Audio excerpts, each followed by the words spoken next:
Pour ce qui concerne les vaccins contre la grippe et puis les antiviraux dont on entend parler, qu'est-ce qu'on peut en dire? Concernant les vaccins, c'est vraiment l'occasion de parler des deux types de grippe. Nous allons connaître, comme tous les ans, une grippe saisonnière. C'est classique et elle va démarrer à l'automne comme elle le fait tous les ans. Et il existe un vaccin, comme tous les ans, contre la grippe saisonnière, vaccin qui sera disponible fin septembre, début octobre. Nous conseillons dans notre entreprise, dans notre groupe, à tous nos collaborateurs de se faire vacciner. Et d'ailleurs, le groupe a décidé de prendre en charge la vaccination contre la grippe saisonnière pour l'ensemble de ses collaborateurs. Et puis, parallèlement à ça, et par ailleurs, il y a la grippe H1N1. Et vous savez qu'on peut tout à fait attraper la grippe saisonnière, puis attraper H1N1, ou inversement. Et donc, pour ce qui concerne la grippe H1N1, le gouvernement a acheté 94 millions de doses d'un vaccin dont les autorisations sont en train d'être obtenues là à l'automne. Et le gouvernement va ensuite proposer un processus pour que chacun puisse être vacciné s'il le souhaite. Bien évidemment, au départ, on commencera par les professionnels de la santé qui sont les plus exposés, mais aussi les personnes présentant des risques et à qui ce vaccin sera proposé. Pour ce qui concerne les antiviraux, des médicaments extrêmement efficaces, mais à disposition des médecins qui les réservent aux cas très spécifiques et encore une fois, qui vont évidemment les réserver aux personnes présentant des risques particuliers. Malgré toutes ces précautions, que faire si un cas se produit au sein de l'entreprise? Qu'est-ce qu'on peut donner comme conseil à nos clients qui nous regardent lorsqu'ils sont dans cette situation? Alors, des cas, on va en avoir tous les jours et de plus en plus. On sait qu'on peut avoir 20 millions de malades sur les 6 mois qui viennent. Donc, en fait, il faut jouer l'information, la transparence et mettre en place des processus très, très clairs. Et donc, chaque fois que quelqu'un a la grippe, et on aura de plus en plus de mal d'ailleurs à savoir si c'est la grippe classique, saisonnière ou la grippe H1N1, il faut prévenir les collaborateurs, identifier la présence de quelqu'un qui présente un risque et que la personne, par exemple si c'est une femme enceinte, appelle son médecin simplement pour prévenir. Et puis aussi, il ne faut pas oublier de prévenir l'entourage. On est ici chez Alexandre Tic, et bien lorsqu'un consultant a la grippe, et bien derrière, on rappelle l'ensemble des candidats que le consultant a rencontrés au cours des jours précédents, pendant qu'il était potentiellement contagieux, afin que les personnes en question soient informées. Et simplement pour qu'elles se surveillent et que là aussi, elles identifient si dans leur environnement proche, il y a des gens qui présentent des risques particuliers.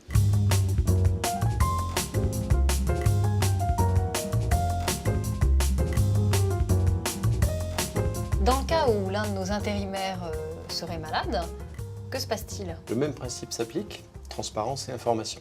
Dès que l'intérimaire est malade, il doit prévenir effectivement l'entreprise au sein de laquelle il a été délégué, prévenir l'agence, transmettre son relevé d'heure bien sûr et son arrêt de travail. Quand je dis bien, je dis transmettre et non pas passer à l'agence pour éviter de contaminer ses collègues de l'agence. Et ensuite, l'agence va lui envoyer toutes les informations sur le FAST-TT, sur l'ensemble des moyens mis à disposition par le groupe pour l'aider dans cette période difficile. Et il sera suivi de très près par son agence.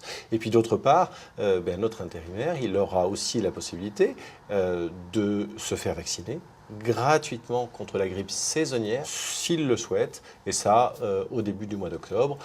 Je finis en disant que des affiches sont à la disposition de l'ensemble de nos collaborateurs dans les agences et que chaque feuille de paie de nos intérimaires a porté la mention permettant à chacun d'aller voir les informations nécessaires sur notre espace web dédié sur Twitter. Malgré toutes ces précautions, toutes ces mesures préventives, on sait que cette épidémie va toucher quand même un grand nombre de personnes.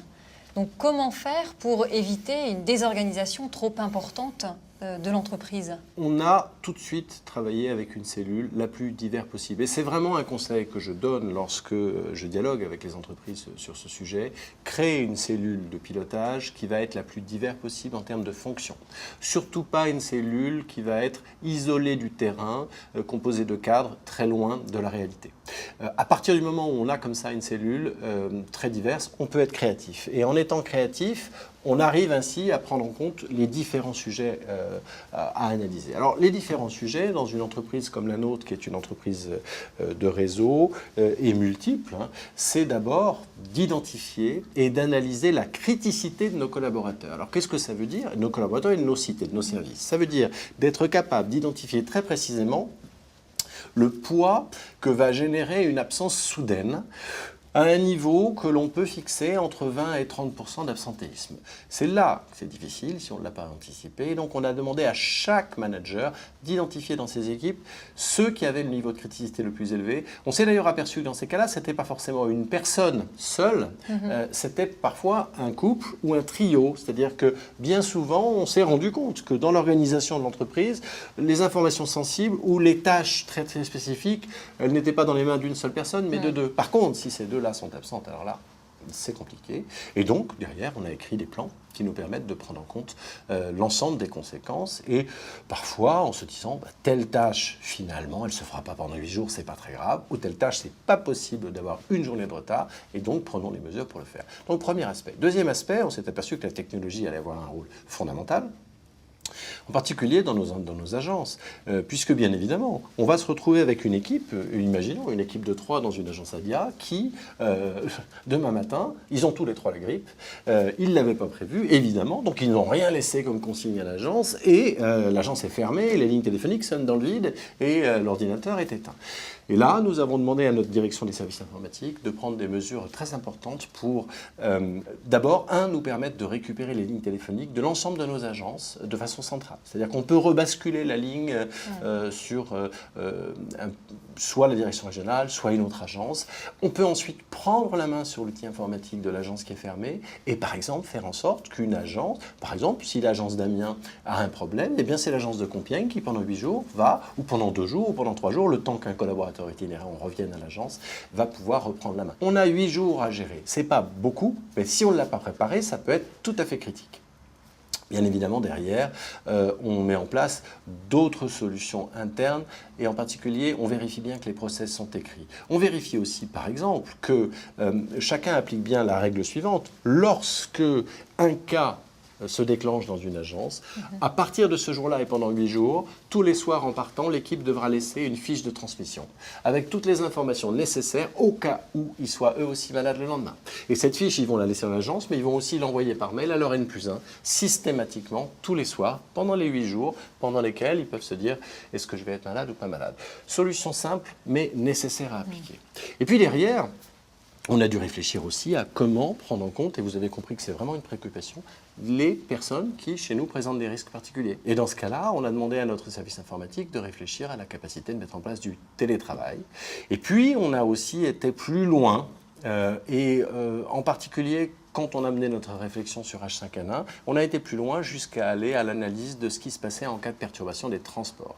Et là, on a mis en place des nouveaux systèmes qui nous permettent de faire travailler jusqu'à 4000 personnes parmi nos permanents à domicile sur leur ordinateur personnel et avec un système technique évolué et qu'on a inventé grâce à la cellule, mais qui en fait maintenant va être utilisé pour d'autres choses dans le groupe. Donc comme quoi les investissements qu'on peut faire pour préparer une pandémie peuvent être utiles. Ensuite, il a fallu se préoccuper aussi de ce qui se passait avec nos permanents qui auront à gérer eux-mêmes leur enfant malade à la maison ou bien l'école fermée. Et là, on a mobilisé notre filiale Adéco à domicile, qui est notre filiale spécialisée dans le service à la personne, qui a fait un recrutement dédié et spécifique et qui se tient prêt à pouvoir déléguer des personnes, des gardes d'enfants par exemple, au bon moment.